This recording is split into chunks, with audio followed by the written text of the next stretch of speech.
Let's go to the game 2, the game that literally ended with a field goal attempt as the ball Midnight. drops in New York as we count down to midnight. You could not script a better storybook ending, except for if you're an Ohio State fan, the kick going in. The kick did not go in. Look, Ohio State controlled this game. I think that's fair to say. They got up 2 scores early. I think everybody, at least I would assume everyone here probably expected Georgia to make this a fight. I don't think anybody expected Georgia to go away when they got down 14 points, but ultimately it took some Stetson Bennett heroics late in order to get over the hump, take their lead. And then CJ Stroud had his opportunity. He marches them right down into field goal range. Ultimately, the kick misses and goes wide left. Let's start from the Georgia perspective here. Hack, are you surprised that Georgia had to play from behind most of this game? I'm not. And it just goes back to me talking about Ohio State. Like I've been high on Ohio State all year. I got crushed for the Michigan game, even the Northwestern game a little bit. Like this team, but again, like I just my own personal experience with that program, having played against them, understanding how they approach games, having played with guys after college who went to school there and have good relationships with them, like got a ton of respect for the way that they've built that program foundationally. And we talked about it before the game. Like these are 2 of the 4 most talented rosters in America. Bingo. And they're also 2 of the 4 or 5 programs that actually take that talent and develop it and keep them in-house and are able to consistently year in, year out, go and get guys at positions that have 2 or 3 5 stars in front of them to come in, understand they're going to wait their turn, bid their time, and buy into the process and get developed. So that's a huge difference maker for me. And that's why I was extremely high on this team. And I knew if they got a chance, they were going to show out. And I picked them to win this game.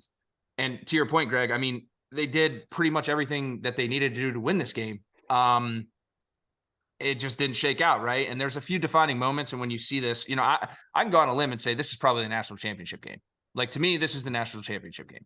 And no disrespect to TCU, love them. I hope they prove me wrong. I hope they have crazy. Imagine writing that script, right? They go out and beat Georgia next week. But, to me, just looking at it, talent, team, roster, performance, like this was the national championship game. You saw 2 great quarterbacks go at it in a slugfest. And really like CJ Stroud, and I think we can get to this too. Like I want to talk a little bit about his legacy and the way that he gets a bad rap. And like I said, we'll get to that. I want to hear what Felder has to say about his initial reactions first. But like the way he played down Marvin Harrison Jr. for the majority of the third and fourth, for the end of the third and the whole fourth quarter. No Jackson Smith and Jigba, no Travion Henderson. And I know I'm kind of like being picky, like, yeah, like, dude, you didn't have 2 Heisman finalists, but you still have all this other talent here. But you have guys who are proved who can help you and take pressure off you, right? And the way he played was a huge testament. And it just sucks it didn't shake out, but a ton of credit to Georgia. I mean, they came out, bid their time, they stayed patient, and that's a veteran team led by a veteran quarterback. And you saw that he approached it the fourth quarter. He was phenomenal. 2 touchdowns, no self-inflicting, wounds from a play standpoint. And Stetson really drove the ship there towards the end of the game and put them in the situation to win it. Dude, I love everything you've said.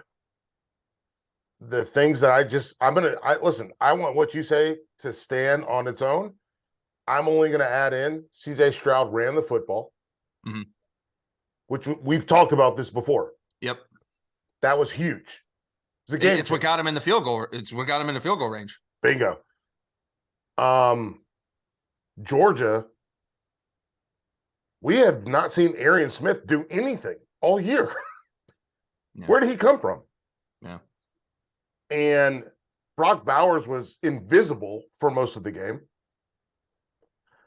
And then I think that Kenny McIntosh, a guy that I thought was just a guy, he reminded me a lot of Brian Robinson at Alabama. He showed up in a big way in the passing game that we weren't expecting. And so I think CJ Stroud was the better quarterback, even though he didn't throw us for as many yards as Stetson Bennett. I think there was a moment in this game, and I will give credit to Stetson Bennett. There was a moment in this game, midway through, maybe the third quarter, I was worried that Stetson Bennett was going to fold up like a lawn chair. You know what I mean? I thought they were going to pack it up and pack it in. And he said, no, not me, not today. Let's do it. And watching those moments it's a combination of watching those moments that make me love this sport, appreciate these players, and see like, oh, I'm going to punch back. I'm punching back. Like, you might have knocked me down and I went to my knees. I didn't go on the ground. I'm going to punch back. And then seeing CJ Stroud bust up and what CJ Stroud was able to do on that last drive. Yeah. I mean, and I understand. Listen, we can't talk bad about kickers and we can't be mean to them and blah, blah, blah, blah, blah. Oh, we can be mean to them here on Field of 12. No, we can't be mean to them. It's a hard job, but man, you got one job. We got guys out there getting their ass busted every play. Yeah. Every play. You know what I need? I just need you to hit this. And you know what we're doing? We're going to the title. I want your guys' opinion on this, and this is very, I guess, situational right now. We're really honing in on one specific moment in this game, but I was screaming this from my living room. I had a few too many cocktails at this point. I'm nursing the whole Michigan loss in my household, right? And I'm screaming at this TV. Why are they sort of sitting on the ball? Because there's 40 seconds left, 30 seconds left in the game. They had 2 timeouts. They've been dicing them up through the air. Stroud's making plays with his legs. And that first down, they hand the ball off, no gain. Yeah. Take a timeout. And then from there, I mean, I know they went back to the pass on 2nd and 3rd down, but to me, it didn't seem like there was much intent to try to go get a 20-yard field goal instead of 50-yard field goal. Can I say this? I think CJ's not used to running. Is that crazy? I think he was a little out of sorts. Yeah. Is that like that was my takeaway from it.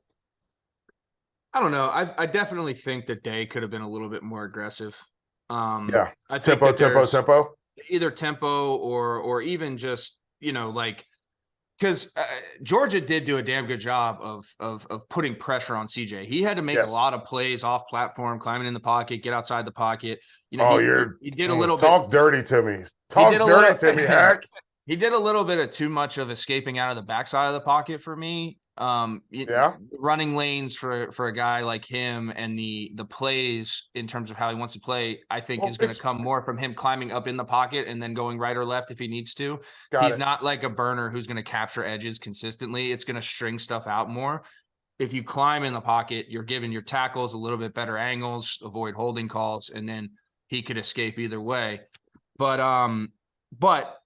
with that note, like, I think again, I'm old school. Like, you could have started that drive off with something, move the pocket a little bit, get him outside, give him the ability to run, get 4 or 5 yards, step out of bounds, a little bit more efficient than a 0 gain.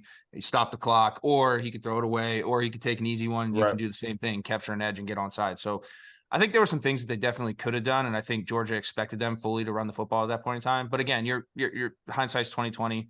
Sure. I thought that they did everything they could to put them in the best situation possible to win that game at the end of to their ability there.